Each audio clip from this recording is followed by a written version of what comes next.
सध्याच्या बदलत्या हवामानात पिकाला कीड रोगांचा धोका आहे।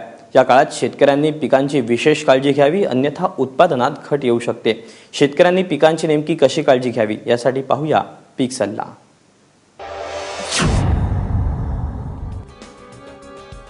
उन्हाळी सूर्यफुलाची पेरणी फेब्रुवारीच्या पहिल्या पंधरवड्यात उरकून घ्यावी। पेरणीसाठी सुधारित वाणाचे 8 ते 10 किलो बियाणे आणि संकरित वाणाचे 5 ते 6 किलो बियाणे प्रति हेक्टरी वापरावे। सुधारित जाती जसे SS56, मॉडर्न EC 68414, भानू या जातींपैकी तर संकरित वाणांपैकी KBSH1, LSFH 171, फुले रविराज MSFH 17 यापैकी एका वाणाची निवड करावी। पेरणीपूर्वी बियाण्यास विषाणूजन्य रोगाच्या प्रतिबंधासाठी इमॅडाक्लोप्रिड 70WA गाऊचा 5 ग्रॅम प्रति किलो बियाण्यास लावावे। त्यानंतर ॲझोटोबॅक्टर हे जीवाणू खत 25 ग्रॅम प्रति किलो बियाण्यास पेरणीपूर्वी लावावे।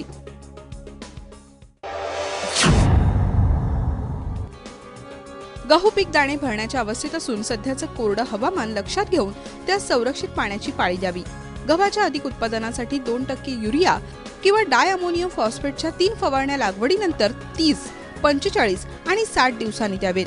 गहू पिकावरील मावा किडीच्या नियंत्रणासाठी 25WG थायोमेथॉक्झाम 50 ग्रॅम किंवा डायमेथोएट TCC 725 मिली 500 लिटर पाण्यातून प्रति हेक्टरी फवारावे।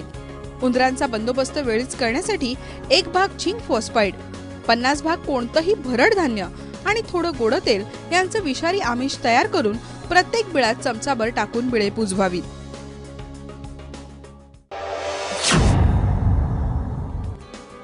आंबे बहर धरलेल्या डाळिंब बागेत जानेवारी-फेब्रुवारी महिन्यात फुलं लागतात।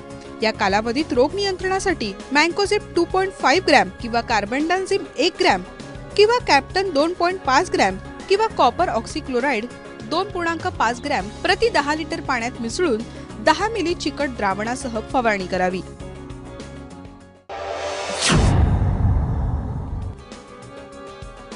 उन्हाळी तिळाच्या पिकासाठी चांगला निचरा होणाऱ्या जमिनीची निवड करावी। उभी आडवी वखरणी करावी व शेवटच्या वखरणीच्या वेळेस 10 ते 15 गाड्या चांगले कुजलेलं शेणखत मिसळून द्यावं व जमीन चांगली भुसभुशीत करावी। उन्हाळी हंगामाकरिता प्रति हेक्टरी 3 ते 4 किलो बियाणं वापरावं।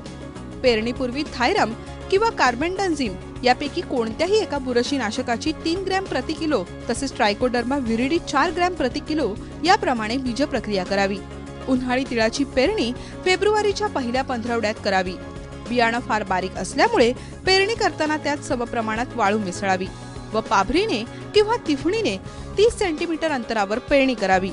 पेरणीच्या वेळेस 12.5 किलो हेक्टरी व पूर्ण स्फुरत 25 किलो हेक्टरी देऊन उरलेल्या नत्राचा दुसरा हप्ता 12.5 किलोमीटर हेक्टरी पेरणीनंतर 30 दिवसांनी द्यावा।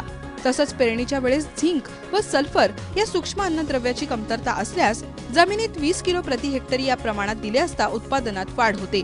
पेरणीनंतर लगेच ओलीत करावे। ब्युरो रिपोर्ट ABP माझा।